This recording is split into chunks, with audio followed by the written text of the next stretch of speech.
everyone, my name is and today we're having a look at the Star Wars Battlefront beta. What it's doing right, what it's doing wrong, what it simply needs to improve, and what they just plain fucked up.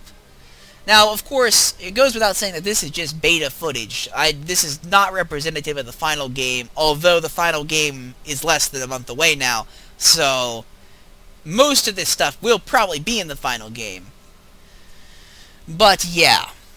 So, Star Wars Battlefront. I have a lot of interest in this series. I played it basically throughout my entire childhood. I played Battlefront 1, Battlefront 2, the days they came out.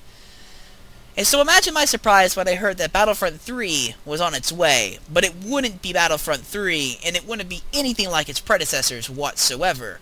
I was a little angry, and for pretty good reasons. But I'm going to try to go in with a clear head. I'm going to try to point out the things this game's doing right, the things it's doing wrong, and the places that it's just messed up. And I know DICE probably doesn't want me to do this, but I'm going to be comparing this to the previous games. This is a series. Even if this is a reimagining of the series, it's going to be compared. I'm sorry, I have to. It's just my Star Wars nature. Equally, I'm going to be comparing it with the other DICE game, Battlefield, which this game is very similar to. Very similar, though it is different, and we'll show you why. The beta, we have access to the survival mode, and we also have access to two multiplayer modes, Drop Zone and Walker Assault. Drop Zone is basically small team objective. I haven't played much of it. I've spent most of my time on Walker Assault, which is where we're going to be doing most of our analysis. It's kind of the big deal. It's where most people, I imagine, are playing anyway. And I'll be honest, it's a little messed up right now. There seems to be a balance problem between the Imperial and Rebel factions, particularly on the map to offer, Hawk. Or Hawk? Yeah, Hawk. Hoth. Oh, I got Dragon Age 2 on the mind. Yes, Hoth. There is a balance issue going on here. For some reason, the Rebels never win. And I don't know whether that's because the AT-ATs are just too powerful, they have too much health, they're too hard to kill, or if it's some lack of coordination that the meta hasn't yet figured out yet. I've maybe won 2 games as a Rebel. That's not a lot. 2 out of possibly dozens is not a lot. That's a very surprisingly small amount. And that needs to be fixed. That definitely needs to be fixed. I'm not the only one that's seen this too. I did some research. I looked into some private forums. I looked on YouTube and different reviews, and everyone seems to be having the same issue. So, yeah, fix that, guys. I mean, the game's pretty close to release. This type of thing needs to be patched out quickly. Another big problem, another major bugbear, is the customization options. There are only 4 weapons available in the beta. I have no idea if that is only because this is beta, if there's more weapons behind a wall that we'll be able to access once the full game releases. But 4 weapons, and you can't even customize them. Like, I can't decide what kind of scope I'm going to use in the E11. I can't put a scope in the DLT-19. They're all preset. Now, some people might like that. Some people might say it's more fair. You have equal access to the same things. You don't have to unlock them. But I tend to disagree. I think the better system for doing this is to have a unified currency, which this game ironically does have a unified currency. You get credits after playing, which you can spend on anything. To my knowledge, there's nothing... Actually, no. There are some things that are locked by level. But it doesn't really make that much of a difference. The E11 here and the A280C, they're very similar guns. There's only a very slight differentiation between them. And this game suffers from a big, big problem with its gunplay. One I will show you right now. As you can see, I can fire this laser all the way over there and hit things almost with perfect accuracy. Because there's barely any recoil. And that's a bigger problem than you might think. Now, some games that lack recoil do so very well. And Yeah, they do so excellently. I mean, you don't have to have recoil, but recoil is a pretty big mechanic in terms of ensuring, well, skill levels. Like, most of the skill in an FPS, most of the skill comes from learning how to balance your recoil to the range. You have to time your shots perfectly. That's where the skill in an FPS comes from. Timing, aiming, and control. When you remove an aspect of that, particularly the control, you're removing a layer of the competitiveness. You're removing a layer of skill, and you're also removing a skill gap. It maybe took 5 minutes to really learn all I needed to know about this game in order to operate effectively. Then again, I have played I am a big fan of shooters, so, I mean, results may vary, but it took about 5 minutes to figure out how these weapons work. And I haven't seen much differentiation between the weapons at all. The rifle I have here, I think it's the E11, it's basically the same thing as the Rebels, except it fires slower, overheats faster, and does more damage. That's literally the only difference. And I can't customize this, I can't make it fire faster at the cost of different things, I can't do any of that. It's just as it is, and that's all it's going to be. And the thing is, I can use this at any range. There's no selected range for where and where not to use this gun. If I wanted to, I could use it almost like a sniper rifle. Let's see, look here. I'm just firing over there. Now they're moving, so I didn't hit them. And while I've played shooters, I never said I'm good at them. But I can hit them. Like, it's not that hard. If there was a guy, like, over there, for example, look, I'm hitting them. I'm pretty far away. And I'm not having to, like, balance my shots. I'm not having to adjust my aim, necessarily, for the recoil, because it doesn't have that much of an effect. And that can be a problem. And I just died due to a cycler rifle. Thanks, Rebels. So yeah, that's a bit of a problem, especially in an infantry-focused game. And this game is infantry-focused, in staunch contrast to both the Battlefield series and the Battlefront series. This game is probably the most infantry-focused DICE game I've ever seen. It is very infantry-focused. Very! And there are vehicles, I mean, you can see an ATST right there, but they play a much lesser role than you'd think. You can't even, like, get an ATST by choice. It's basically by chance. They treat them more like power-ups. Like, you walk around the map and like, oh, it's the ATST orb. If I take it, I can be an ATST. And I don't know why they decided to do it that way, because that seems really limiting to your gameplay variety, especially when there's only 4 guns, and the gunplay isn't really that vastly different between each one. That seems a bit of a bad idea. Again, I don't know. I don't know if this is just beta things, if they're going to fix this, but as it is right now, the gunplay variety, the variety of gameplay is severely lacking, and I can definitely see people getting bored of it pretty fast. And this is just a big departure, in general, from the original series and the Battlefield series. Battlefield and Battlefront had one big thing in common. They were a combined tactical arms game. They had infantry combat paired up with vehicle combat. If you wanted to drive a vehicle, you could drive a vehicle. If you wanted to specialize in driving a vehicle, by God, you could specialize in driving and operating a vehicle. That was perfectly fine within both game logics. So to remove that from the game, it seems like a massive step back. Especially when, at least in my opinion, the gunplay isn't the best. And of course, all guns are shared between factions too. Like, the Rebels have access to the E11. And the not the Allies. Why did I say Allies? Am I thinking about World War II again? Seriously, World War II games are done. I need to stop thinking about that now. The Empire only has access to its weapons and the Rebel weapons. They are shared across all factions. That's 4 weapons in the entire game that aren't that different from each other, that both teams have access to. I mean, I guess you could say that's balanced and fair. I mean, sure, it is balanced, it is fair. But Fox News is supposedly balanced and fair, and we all know how true that is. In general, the game, while balanced, is a bit lacking in variety. You have to make sacrifices for creativity. Like, if you make a perfectly balanced game, sure, it'll be completely balanced. But you're sacrificing creativity. Like, you're sacrificing customization or specializations for that balance, which is a bit unfortunate. There are no classes in this game. That's another big thing. That's departure from both series. You play as one unified person, which you can give different, I guess, tools to conduct different tasks.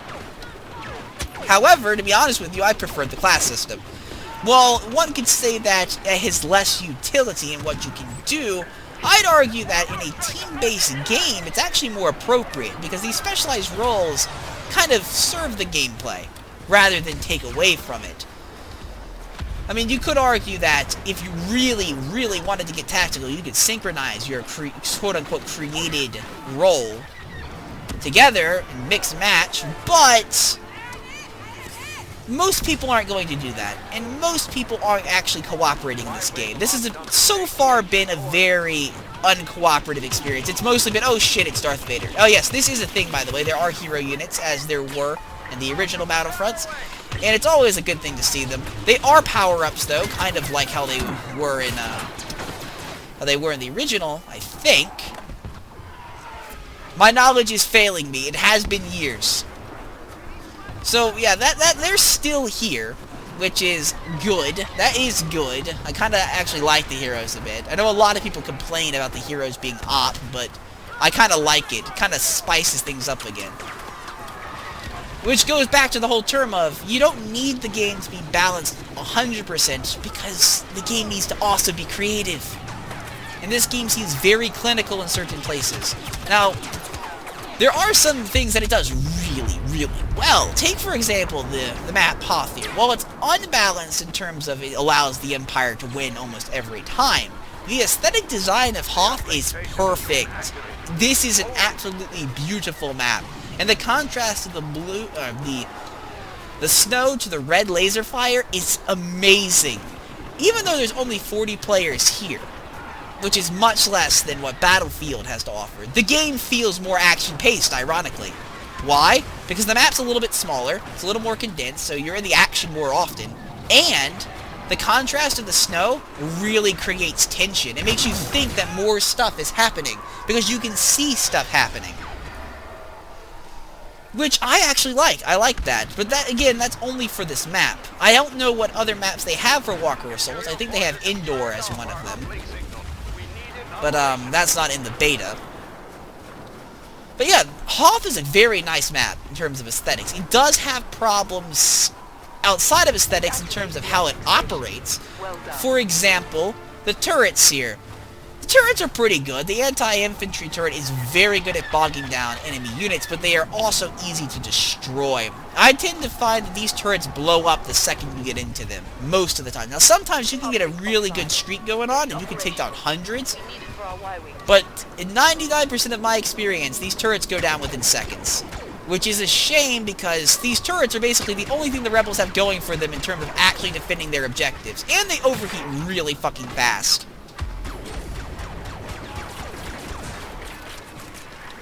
So, those are almost useless, ironically. I mean, to be fair, they were also useless in the movie in a lot of ways, because the rebels did lose the Battle of Hoth.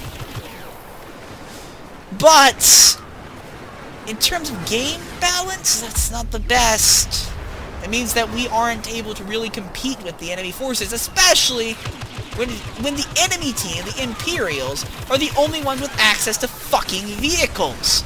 For some odd reason, they decided that the Empire is the only one that will get a tank, that will get anything, and because you cannot spawn with an anti-vehicle based weapon, at least to my knowledge, you're pretty much fucked. You have to use your blasters to take these things down, and that actually gives the Empire a big advantage. That's probably another contributory factor to why the rebels keep losing. Which is a bit odd. So, we almost have a bit of a contradiction. There's not enough vehicles in the game. The vehicle gameplay is dumbed down to bare minimum. Hell, you can't even operate the AT-ATs. You just gun them. Yet at the same time, the Empire that has the vehicles is somewhat overpowered because of having the vehicle. So, I don't know what they were thinking there, but they definitely need to fix that. They either need to degrade the health of these vehicles, or they need to upgrade the damage turrets do, or the health that turrets have. Otherwise, the Empire will just keep stomping over rebels over and over again. That said, there are strategies you can use as the rebels to actually overcome the Empire, and most people don't do them, but there are strategies to taking these things out that do work. I've seen them work before. But if you're expecting a public lobby that isn't organized to actually pull these off, it's not going to happen. You need to balance this thing out. While it's possible to defeat the Empire, it's too bloody hard. Other than that, the game's pretty okay. The fighter play, I heard originally in the alpha was shit, but I didn't play alpha, so I have no idea. From my experience, it's okay. It's not the best fighter play in the world. It's not the best aerial combat I've ever seen by any stretch of the imagination, but it's okay. It does its part well enough. And the aircraft do a lot of damage. They're really useful at strafing. They're probably the most powerful thing against vehicles. And just a little tip for any player who keeps finding himself losing in a battle against the Empire: use the aircraft on the AT-ATs. Just always save your airstrikes, your Y-wing bomb attacks, for when an AT-AT, or for when you have air superiority, because aircraft do a lot of damage to those bastards. They're one of the only things that can take them down. So, yeah, save up for that. But yeah, the aircraft, it's pretty okay. I'm not sure if they changed it since Alpha, or if it's, I don't know, I just have a shitty taste in aircraft mechanics. But yeah, they work fine, at least for my purposes, so far. They aren't very complicated. They have little abilities. You can press tag to 1 and 2, but beyond that, they're pretty much just, you know, follow the enemy and shoot them down. Space battles aren't a thing in this game, which I don't like, and they're not present in the beta, and from what I can tell, they're not going to be in the full game either. So, unfortunately, that mechanic's stripped as well, which kind of sucks again. But yeah, so what are the good things about this game? What is there to really love or like? Well, one thing I have to like, and one thing I think most people playing this game like, is the aesthetic. It is so fucking cool to play as a rebel, or to play as the Empire, and just mow down hundreds of dudes during the actual Battle of Hoth. The map design on Hoth is actually, in some places, really good. Like, there are some rebalances they have to do, but the map design is, especially the final area. The final area is basically the trench run. There's hundreds of trenches, and you as the rebels have to use the trenches to make a final stand against the AT-AT and the Imperial Assault. And that is probably my favorite part of the map. I think most people don't like it, but in my opinion, it's really cool. It gives the impression of trench warfare, which is not something we see a lot in games. The trenches could be deeper. That's one thing I've seen a lot of people talk about. The trenches are apparently not good enough for most people to take cover. I haven't had much trouble with this, but a lot of people complain that the trenches are too exposed. But as to the idea of trench warfare, I'm not objecting to it at all. I think it's really cool, and that's actually probably my favorite phase of the map. Just lasers whizzing over your head. It's just chaos and chaos. Of course, by the time you reach that point, odds are you're not going to win the game anyway if you're the rebel, so it's almost a moot point. But yeah, playing as a hero, I got to play as a hero one time. Hero drops are very rare, but the one time I played as him, it was fun. It was like, you're a superhero now. Kick ass and take names. A bit different from Battlefront's original hero system, but all in all, it has that same feeling of unlimited power. Get it? Unlimited power? Yeah, I'll be here all week, guys. I'll be here all week. So yeah, that's pretty nice. That is pretty nice. But, yeah. Overall, I think this game does have a lot of areas to improve in. I think currently the cons, the bad parts, the bad attributes kind of almost outweigh the good things. The aesthetic can only carry the game so far, and while I personally like the gameplay, I can see it getting old. Especially with the walkers, the AT-ATs being so hard to fucking kill. Oh yes! There's no reloading in this game. Guns overheat instead, which is actually pretty amazing. I like that a lot. And, I know most people are probably saying it's a simple mechanic, and it doesn't make that much of a difference, but think of it this way. You have to make a choice. This is probably the most interesting attribute of the gunplay. You have to actually actively choose whether or not to continue shooting or to time your shots. If you continue shooting, you're at risk of overheating, but you might get that extra kill in. Or you might do an extra bit of damage that saves the day. Equally, if you do overheat, there a little mini-game inspired by Gears of War pops up. You probably saw it a few times throughout the video, which allows you to immediately, quote-unquote, reload, or as the case actually is, cool down your gun. Which I like. That can save you in a pinch if you're really good at it. And it's also really useful when you're trying to take down the AT-AT from the ground. Because, you're going to be using a lot of ammo on that fucker. You really are. Abilities! You've probably seen a few people with jetpacks and rockets and stuff. Yeah, you don't... To my knowledge, I don't know if you spawn with those. I think you can spawn with the jetpack. I don't think you can spawn with the rocket, but you'll have to correct me on that. I haven't unlocked many of the additional items, quote-unquote.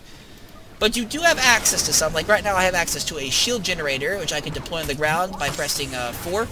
Which creates a little personal shield, which means that if the AT-AT were to shoot at me, it wouldn't be able to do jack shit, which is amazing.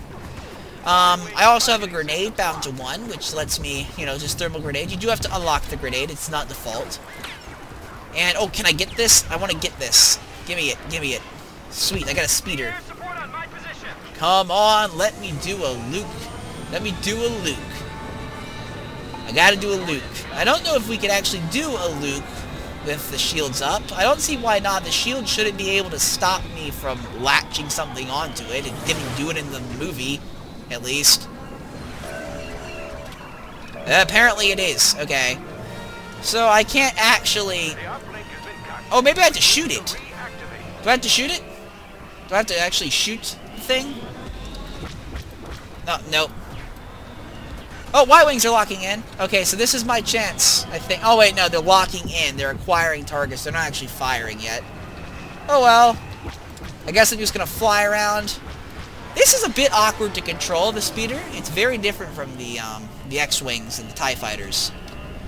Yeah, I actually feel very exposed, especially since I see hundreds of red indicators all around me, which seem to imply I'm being followed. And I totally am. Shit. Yeah, but, yeah, this is the flying gameplay. It's not really accurate to what the flying gameplay is because this thing's much more... This is a very clumsy craft compared to the actual, compared to the spaceships. Oh! No, just another lock-in. Okay, whatever you say.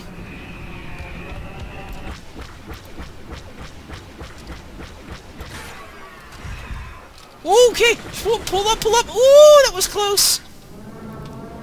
Yeah, I actually find flying or operating aircraft in this game is a lot easier than it was in Battlefield. Battlefield operating aircraft is fucking impossible. Oh, Y-Wings are incoming. Ooh, okay, I've never done this before, so you'll have to forgive me. I don't know what I'm doing. I have no idea what I'm doing. Okay, I've actually never done that before. So I don't know what the minigame was for that. I'm gonna try it again because I can. Continue to focus fire on that AT-AT. Its shields have been compromised. 4. Oh, no. 4. No. Oh, okay, I crashed. Yeah. I think it's one of those games where you have to keep your craft centered. I don't know how you're supposed to do it though. I was trying to bring my craft down by pulling the mouse down. Do I have to just shake it? Is that all I have to do? Usually you have to like balance the craft directly. Oh, wow, we were actually close to taking one down too. Oh well. We lost. And the walker's about to fire. No! The Battle of Hoth has been lost! Why? Oh no. Anyhow. But yeah, there are some things this game needs to improve on before release. Some pretty big things. But is it as bad as I thought it would be? honestly, in some ways it's a little bit worse, but I'm still finding myself entertained. And I'm not sure if that's because I'm just a fan of Star Wars, or if I'm just because I'm just a fan of shooters, but I personally find the game to be satisfying. While it's mechanically simple, it is still satisfying. Would I recommend it in its current state to a player of the original Battlefront series? Possibly. That depends on what you're looking for. If you're going into this knowing that this isn't like a Battlefront, isn't like the game you know and love, and you're content with that, then sure, fine. But if you're looking for an actual sequel to a good game, to a timeless classic, then I hate to say it, but you're going to be a bit disappointed.